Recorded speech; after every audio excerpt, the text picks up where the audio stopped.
assalamu alaikum, welcome to our YouTube channel.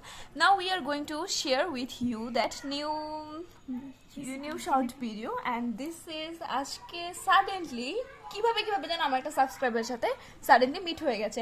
And আমি জানতাম না যে ও আমার এত বড় ও যে সাবস্ক্রাইবার। অ্যান্ড ও আমাকে বলছিল যে সবসময় আমাদের ছোটোখাটো ফুড ভিডিওগুলো ও দেখে, তো আজকে ও নিজে আমাকে ইনভাইট করেছে তার নিজের ফুড ভিডিওগুলো।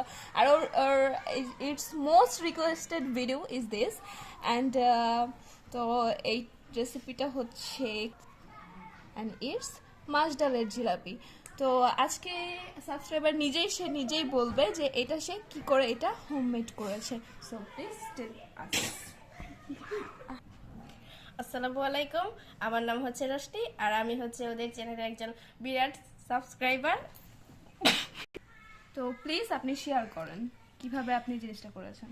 হ্যাঁ, এটা তৈরি করতে আমাদের লেগেছে হচ্ছে 4 কাপ পরিমাণ চাউলের গুঁড়া, 2 কাপ পরিমাণ মাছ ডালের গুঁড়ো, তারপর আমরা কিছু পরিমাণ গরম পানি দিয়ে এটাকে মিক্স করে নিয়েছি বেকিং পাউডারের সাথে। তারপর এটাকে প্রায় 10 ঘন্টার মতো ঢেকে রেখে তৈরি করে আর কি। হ্যাঁ, তারপর এটাকে আমরা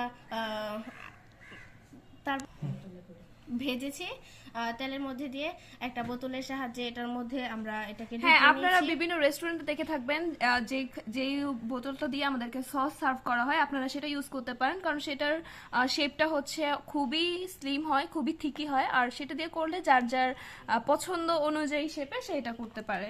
ওকে, তারপর আপনারা গুড় দিয়ে বা চিনির সাহায্যে শিরা বানিয়ে এটাকে জিলাপিটা ভেজে তারপর এটা দিয়ে আঁশিয়ে নেবেন বা এটাকে ডুবিয়ে এই জিলাপিটা তৈরি করতে পারেন, ঘরোয়াভাবে jalebi.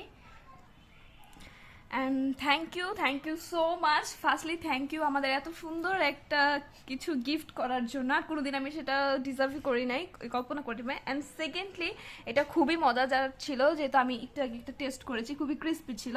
And it's really too good. And thank you everyone. And please subscribe, share and like our YouTube channel. Bye bye.